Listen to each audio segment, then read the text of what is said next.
আসসালামু আলাইকুম। আপনারা সবাই কেমন আছেন? আশা করি আপনারা সবাই ভালো আছেন। আজকে আমি আপনাদেরকে দেখাবো কীভাবে আপনি নিজের ভোটার আইডি কার্ডের জন্য আবেদন করবেন এবং প্রসেসিং জমা দিন। প্রথমত আপনাকে এনআইডির সার্ভারে ঢুকতে হবে। তাহলে এনআইডি লিখে আপনি সার্চ করবেন, ঠিক আছে? এনআইডি লিখে সার্চ করে তারপর এসে এনআইডি অনলাইন সার্ভিস এখানে ক্লিক করবেন। তারপর এখানে যে এনআইডি বাংলাদেশ গভর্নমেন্ট এটা চলে আসছে। তারপরে যে আবেদন করুন এখানে ক্লিক করবেন। আপনার ইংলিশ যে নামটা আছে ওটা এখানে সিলেক্ট করে দিবেন। ইংলিশ যে নামটা আছে আপনার ওটা এখানে লিখবেন। আর এরপর আপনার জন্ম নিবন্ধনটা অবশ্যই মনে রাখবেন, আপনার জন্ম নিবন্ধনটা ডিজিটাল করে নিতে হবে, ঠিক আছে? ডিজিটাল অনলাইন বাংলা ইংলিশ দুটাই করে নিতে হবে। আপনার উপজেলায় বা আপনার যে জেলায় নির্বাচন কমিশন আছে ওখানে আবেদনের পরে জমা দিতে হবে। তো ওই সময় এগুলো লাগবে। আর বিস্তারিত আবেদনের কি কি কাগজপত্র লাগবে ওইগুলোও আমি আপনাদেরকে বলে দেব, ঠিক আছে? তো আমরা এখানে নাম লিখে ফেললাম। তারপরে এখানে আমরা যে জন্ম তারিখটা আছে আমরা এখানে জন্ম তারিখটা দিয়ে দিব, ঠিক আছে? আমি একজনের অনুরূপ দেখাইতে আছি আর কি, আপনারা ফলো করুন, ঠিক আছে? তারপরে এখানে যে ক্যাপচাটা আছে, এই হুবাহুব যে ক্যাপচাটা আছে আমরা এটা এখানে লিখে ফেলবো, ঠিক আছে? যে কোডটা আছে তারপর এখানে বহাল রাখবো। এরপরে অ্যাকাউন্ট নিবন্ধনে গিয়ে আপনার যে মোবাইল নাম্বারটা আছে ব্যক্তির বা আপনার যে মোবাইল নাম্বারটা আছে ওটা এখানে লিখে দিবেন, ঠিক আছে? তাহলে আমরা এখানে আমাদের নাম্বারটা দিয়ে দিলাম। নাম্বারটা দিয়ে এখানে বার্তা পাঠান লেখার মধ্যে ক্লিক করে দিবেন। কিছুক্ষণ হয়তো অপেক্ষা করবে বা এরপরে আপনার মোবাইলে একটা ওটিপি কোড যাবে, ঠিক আছে? তো ছয় ডিজিটের যে ওটিপি কোডটা আপনি ওটা লিখবেন। ওটা এখানে এই যে যাচাইকরণ কোড দিন, ঠিক আছে? যাচাইকরণ কোড দিন মধ্যে আপনার মোবাইলে 105 এনআইডি সার্ভার থেকে একটা কোড যাবে, আপনি ওটা এখানে লিখে দেবেন। ছয় ডিজিটেরটা লিখবেন, পাশাপাশি আপনার এনআইডি কার্ডের নাম্বারটাও যাবে। এরপরে অ্যাকাউন্ট নিবন্ধন মানে আপনার এখানে ইউজার নেম দিতে বলতেছে বা অ্যাকাউন্টের একটা পাসওয়ার্ড দিতে বলতেছে।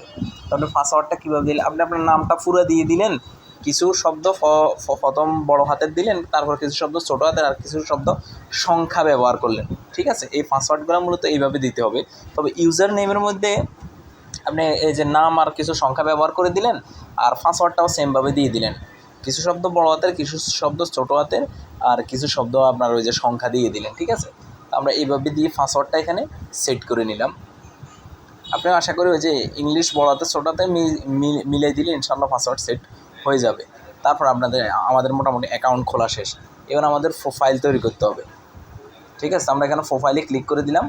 এডিটিং যে অপশানটা আছে এখানে ক্লিক করে দিলাম। আমাদের নাম যে বাংলাতে আছে, ঠিক আছে? আপনি মোবাইল থেকে চাইলেই আবেদনটা করে নিতে পারেন, ঠিক আছে? নিজে নিজে ঘরে বসেই আমরা এখানে বাংলাতে আমাদের যে নামটা আছে আমরা ওটা এখানে দিয়ে দিলাম।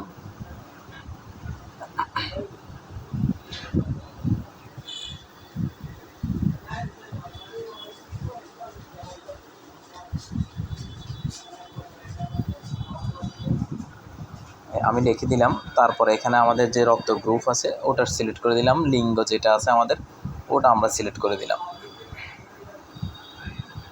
তারপর আমাদের যে জন্ম নিবন্ধনের যে নাম্বারটা আছে ওই জন্ম নিবন্ধন আপনাদের যে দেখবেন যে এটার মধ্যে বড় যে সংখ্যার নাম্বারটা আছে 17 ডিজিটের, ঠিক আছে? মানে 17 সংখ্যার যে নাম্বারটা আছে ওই নাম্বারটা আমাদেরকে এখানে দিয়ে দিতে হবে। আর পাশাপাশি জন্ম তারিখ আর ইংলিশ নামটা যেটা ওটাতে চলেই আসবো। তো আমরা এখানে জন্ম নিবন্ধন নাম্বারটা দিয়ে দিলাম। এরপরে আমাদের যে জেলা ওটা আমরা এখানে জন্মস্থান বা জেলা যেটা আছে ওখানে আমরা এটা সিলেক্ট করে দিলাম, ঠিক আছে? তারপর আমাদের পিতার নাম আসবে, মাতার নাম আসবে, ঠিক আছে? এগুলো আমাদের স্টেপ বাই স্টেপ পূরণ করতে হবে। কীভাবে পূরণ করতে হবে আমি আপনাদেরকে দেখাইতেছি, আস্তে আস্তে দেখতে থাকেন। আমরা তাইলে এখানে ওই যে দিয়ে দিলাম, পিতার নাম লিখে দিলাম, ঠিক আছে?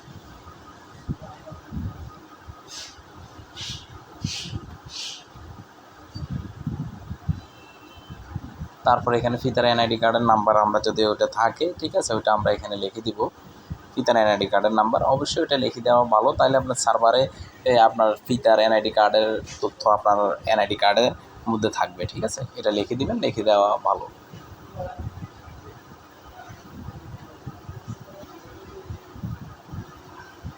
তারপর আমরা এখানে মাতার নাম লিখে দিলাম, পিতার নাম মাতার নাম ইংলিশও লিখে দিতে হবে, তাহলে আমরা মাতার নামটাও আবার লিখে দিলাম।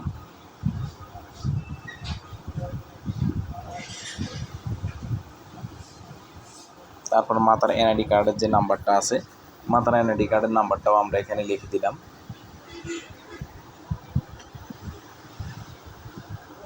মাতার এনআইডি কার্ডের নাম্বারটাও আমরা এখানে লিখে দিয়ে দিলাম। তারপরে আমাদের যদি ভাই বোনের কোনো তথ্য থাকে, ভাই বোনের তথ্য এটা আপনার না দিলেও হবে, তবে অবশ্যই মনে রাখতে হবে যেই লেখাগুলোর সামনে লাল স্টার দেওয়া আছে এগুলো অবশ্যই পূরণ করতে হবে। এগুলো পূরণ না করলে কিন্তু আপনার এনআইডি কার্ডের আবেদন কখনোই সম্পূর্ণ হবে না বা ওখানে আপনার গ্রহণযোগ্যতা পাবে না, ঠিক আছে? এটা অবশ্যই আপনি মনে রাখবেন। আমরা এখানে পিতার নামটাও লিখে দিলাম।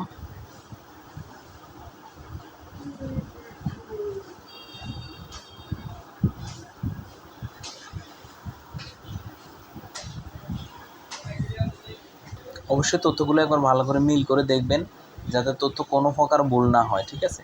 ভুল হলে কিন্তু আপনার এনআইডি কার্ডেও ভুল তথ্য আছে কিনা। এরপর হচ্ছে বৈবাহিক অবস্থা, ঠিক আছে? যদি আপনি বিবাহিত হন তাহলে বিবাহিত দিয়ে দিবেন, আর অবিবাহিত হলে অবিবাহিত দিয়ে দিবেন। আমি আপাতত আপনাকে দেখাইতেছি অবিবাহিত দিয়ে, ঠিক আছে? আর বিবাহিত হলে ওই যে স্ত্রীর এনআইডি কার্ড বা স্ত্রী হলে হাজব্যান্ডের এনআইডি কার্ড এগুলো দিবেন।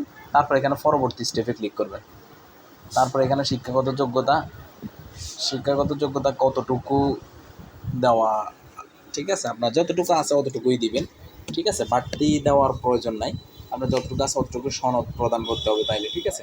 তো আমরা আপাতত দেখা দিচ্ছি আপনাদেরকে বোঝানোর জন্য দেখা দিচ্ছি আমরা এখানে ক্লাস 3 দিছি, যেহেতু আমাদের এখানে শিক্ষাগত যোগ্যতাটা আমরা এখানে সনদে শো করব না। তারপর এবার পেশাটা সিলেক্ট করে ধর্ম সিলেক্ট করে দিলাম, যে যার ধর্ম, ঠিক আছে? এরপর পরবর্তীতে আমরা এখানে ক্লিক করে দিলাম। এবার আপনার আসছে স্থায়ী ঠিকানা এবং বর্তমান ঠিকানা, স্থানান্তরিত দেশের নাম, ঠিক আছে? মানে আমরা কোন জেলা বা কোন বিভাগ থেকে করতেছি বা কোনটাকে আমরা স্থায়ী ঠিকানা এবং বর্তমান ঠিকানা হিসেবে উল্লেখ করব, ঠিক আছে? তো আপনি যদি এক ঠিকানার হন তাহলে এক ঠিকানায় দিয়ে দিবেন, আর যদি আপনি ঢাকায় ভোটার হয়েছেন, হয়তো আপনার দেশের বাড়ি অন্য জেলায়, ঠিক আছে? তাইলে আপনি ওই অনুযায়ী, ঠিক আছে, বর্তমান ঠিকানা এবং স্থায়ী ঠিকানা দুইটা ভিন্ন ভিন্ন দিতে পারেন, ঠিক আছে? এটা সমস্যা নাই, এটা আপনার পরবর্তীতে চাইলে আবার নির্বাচন কমিশনে গিয়ে পরিবর্তনও করতে পারবেন, এটা কোনো সমস্যা হবে না।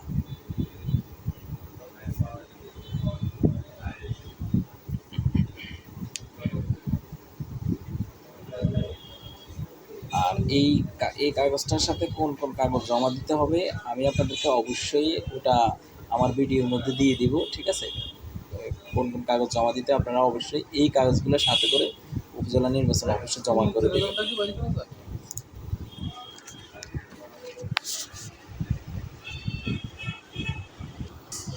এখানে চট্টগ্রাম সিলেক্ট করে দিলাম, ঠিক আছে? আমাদের যে জেলা আপনার জেলা, তারপরে লক্ষ্মীপুর সিলেক্ট করে দিলাম, ঠিক আছে?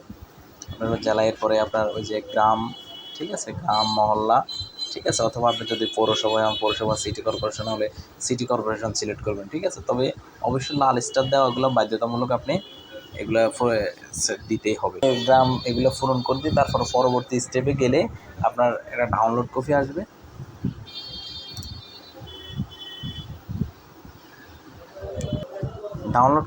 ওটা আপনার ডাউনলোড, তারপরে আপনার একটা অ্যাপ্লিকেশান কপি আসবে ডাউনলোড অপশানে, সাবমিট দেওয়ার পরে পরবর্তী স্টেপে তো ওটা আপনার নির্বাচন কমিশন প্রিন্ট করে নির্বাচন কমিশনে আমি যেসব কাগজপত্র, ঠিক আছে, আপনাদেরকে উল্লেখ করে দেবো, এইসব কাগজপত্র নিয়ে আপনি আপনার জেলায় ওখানে গিয়ে দিয়ে দিবেন ইনশাআল্লাহ। তো ওনারা আপনাদেরকে জানাই দিবে কোন সময় ফিঙ্গার দিতে হবে, ঠিক আছে? SMS-এর মাধ্যমে। আজকে এই পর্যন্তই, ঠিক আছে? যদি কারো আরও কিছু জানার থাকে আমাকে কমেন্ট করে জানান, ঠিক আছে? অথবা, ঠিক আছে, যারা আমার চ্যানেল নতুন বা আমার পেজে নতুন তারা অবশ্যই পেজটি ফলো করুন এবং চ্যানেলটি সাবস্ক্রাইব করুন, পাশে থাকা বেল আইকনে ক্লিক করুন। ওকে, আসসালামু আলাইকুম।